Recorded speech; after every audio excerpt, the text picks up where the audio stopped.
नमस्कार विद्यार्थी मित्रांनो, स्वागत आहे तुम्हा सर्वांचं महा एक्झाम पॉईंटच्या एज्युकेशनल यूट्यूब चॅनलमध्ये। तर मित्रांनो, आज जी आहे आपली जलसंपदा विभागाची स्थापत्य अभियांत्रिकी सहाय्यक या पदाची मित्रांनो परीक्षा जी आहे जी की सकाळ व दुपारच्या सत्रामध्ये मित्रांनो पूर्ण झालेली आहे।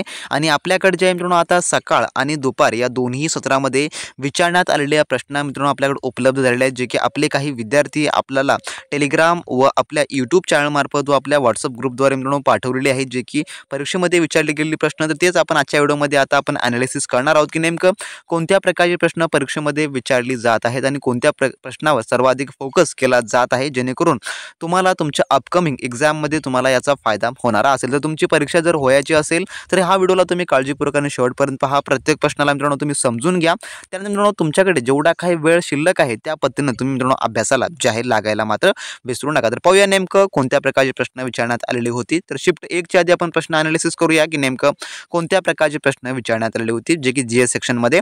तर पहिला प्रश्न असा आहे जो की ब्राह्मो समाजाची स्थापना कोणी केली असा प्रश्न होता। तर याचं उत्तर आहे जे की राजाराम मोहन राय। आणि जर तुमची परीक्षा सकाळ किंवा दुपार सत्रामध्ये तुम्ही परीक्षा दिलेला असाल आणि जर तुम्हाला प्रश्न आठवत असतील तर मित्रांनो तुम्ही लगेच आपल्या टेलिग्राम ग्रुपवर मित्रांनो जॉइन करून त्या ठिकाणी पाठवा, जेणेकरून त्याचा आपल्याला आन्सर कीसाठी हेल्प होईल। आणि मित्रांनो त्यासोबतच जे की अपकमिंग जे विद्यार्थ्यांची परीक्षा व्हायची असेल त्यांना देखील त्याचा फायदा होणारा असेल। त्यानंतर दुसरा प्रश्न होता की नॅरो मनी संदर्भात प्रश्न होता, जे की त्याचं उत्तर M1 असं जे आहे जे की होणार होतं।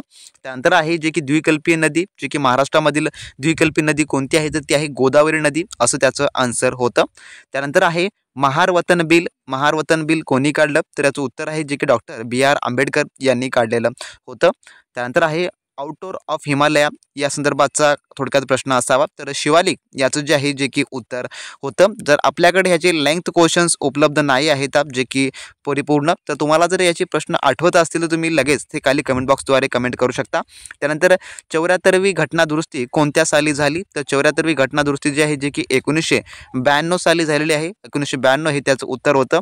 त्यानंतर डोंगराळ भागात मदत, तर डोंगराळ भागामध्ये मदत म्हणजे की थोडक्यात हा जे की एक योजना संदर्भाचा हा प्रश्न आहे। तर योजना संदर्भाचा प्रश्न जे की याचं उत्तर होतं 130 करोड असं जे आहे थोडक्यात त्याचं ऑप्शनमधलं हे उत्तर असेल। त्यानंतर आहे जे की अलाइन बॉर्डर, तर अलाइन बॉर्डर हे ऑस्ट्रेलिया या देशासलग आहे, त्यामुळे ऑस्ट्रेलिया हे याचं उत्तर होईल। त्यानंतर एक्झिक्युटिव्ह पॉवर या संदर्भात देखील प्रश्न होता, तर एक्झिक्युटिव्ह पॉवरचं उत्तर जे की गव्हर्नर यांच्याकडे एक्झिक्युटिव्ह पॉवर असं उत्तर होईल। त्यानंतर दिव्यांग क्रीडा प्रशिक्षण जे की केंद्र कुठे आहे, तर जे की गावलेर या ठिकाणी जे आहे दिव्यांग क्रीडा प्रशिक्षण हे आहे।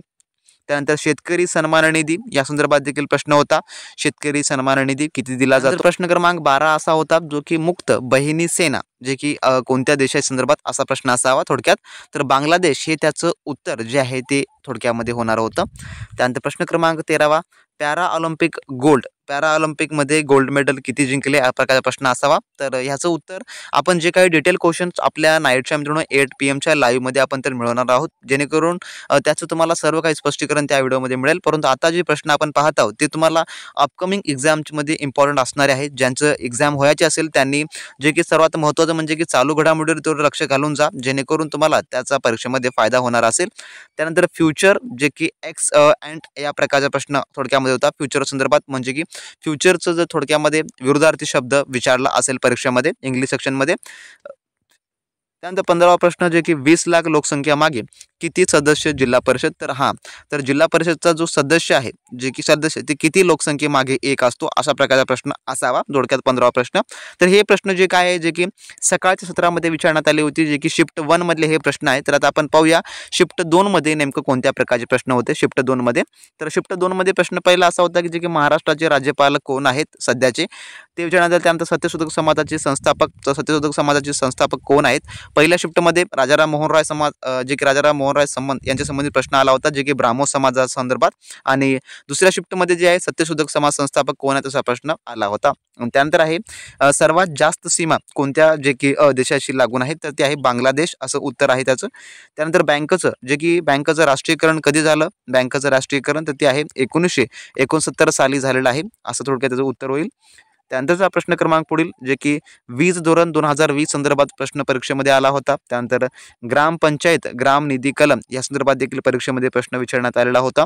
त्यानंतर महानगरपालिका अधिनियम 1949 या संदर्भात देखील परीक्षेमध्ये प्रश्न आला होता. तर मित्रांनो या सर्व प्रश्नांची उत्तरे आपण डिटेलमध्ये आपल्या नाईटच्या 8 PM च्या आपल्या लाईव्ह सेशनमध्ये आपण घेणार आहोत. त्यामुळे आपल्या चॅनलला सबस्क्राईब करून घ्या. तुम्हाला त्याचा खूप फायदा होणार असेल, कारण का त्या सेशनमध्ये तुम्ही सर्व प्रश्न अॅनलाइज सोबत पाहिला तर तुम्ही मित्रांनो अपकमिंग तुमच्या शिफ्टच्या एक्झाममध्ये चांगले गुण तुम्ही नक्की मिळवू शकाल. त्यानंतरचा प्रश्न 8वा जे की U23 जे की जागतिक महिला कुस्ती विजेतापद कोणी जिंकलं या प्रकारचा प्रश्न होता. त्यानंतर अर्थशास्त्र नॉन एक्सपेंडिचर मनी या संदर्भात प्रश्न होता. त्यानंतर ICC वर्ल्ड कप उपविजेता, तर उपविजेता कोण आहे ICC वर्ल्ड कपचा या प्रकारे प्रश्न होता. त्यानंतर महाराष्ट्र मान्सून पाऊस कोणत्या दिशेने जे की वारे, तर नैऋत्य दिशेने माहिती आहे आपल्याला, याचं उत्तर नैऋत्य असं जे आहे थोडक्यामध्ये आहे. त्यानंतर आहे प्रश्न क्रमांक 12 जे की वर्ल्ड बँक हेडक्वार्टर, तर वर्ल्ड बँकेचं हेडक्वार्टर कुठं आहे हा प्रश्न विचारण्यात आलेला होता. त्यानंतर मित्रांनो आपला प्रश्न क्रमांक पुढील असा आहे जो की 13वा प्रश्न, प्रधानमंत्री जनधन योजना जे की 2014 साली जे की सुरू करण्यात आलेली आहे. तर मित्रांनो असे हे जे काही प्रश्न होते जे की सकाळ व दुपारच्या सत्रामध्ये मित्रांनो GS सेक्शनमधली विचारण्यात आलेले आहे. तर बाकी मराठी, इंग्लिश आणि मॅथ रिझनिंगवर जे की मागील आपण जे व्हिडिओमध्ये आपण डिस्कस केलं होतं, जे की रिझनिंगमध्ये जे मित्रांनो लॉजिकल क्वेश्चन्स येत आहेत, वेन आकृत्या येत आहेत, तर सेम त्या प्रकारचा पॅटर्न आहे. मराठीमध्ये वचन, लिंग, शब्दसमूहाबद्दल पुन्हा वाक्य प्रकाराबद्दलचे प्रश्न परीक्षेमध्ये येत आहेत. तर हे सर्व काही ॲज पर पॅटर्न आधारितच आहे, त्याहून बाह्य तुम्हाला काही विचारलं जात नाही. तर डिटेल आपण याचं एक्सप्लेनेशन आपल्या नाईटच्या आपण 8 PM च्या लाईव्ह सेशनमध्ये आपण ते कव्हर करणार आहोत. त्यामुळे तुम्ही आपल्या चॅनलला सबस्क्राईब करून घ्या. तुम्हाला सर्व काही ते वेळोवेळी त्या ठिकाणी अपडेट दिले जाते असतील. त्यामुळे आपला टेलिग्राम ग्रुप देखील जॉईन करून घ्या. तुम्हाला ह्या व्यतिरिक्त प्रश्न हवे असतील तर तुम्ही आपला टेलिग्राम ग्रुप जॉईन करून घ्या. त्या ठिकाणी डिटेलमध्ये प्रश्न आपण टाका मित्रांनो, जेणेकरून एक्सप्लेनेशन सोबत आपल्याला ते नाईटच्या सेशनमध्ये आपल्याला पाहायला मिळणार असेल. तर भेटूया आपण व्हिडिओच्या नेक्स्ट अपडेटमध्ये नवीन प्रश्नांसोबत. तोपर्यंत मित्रांनो बी प्रॅक्टिस क्रॅक एक्झाम.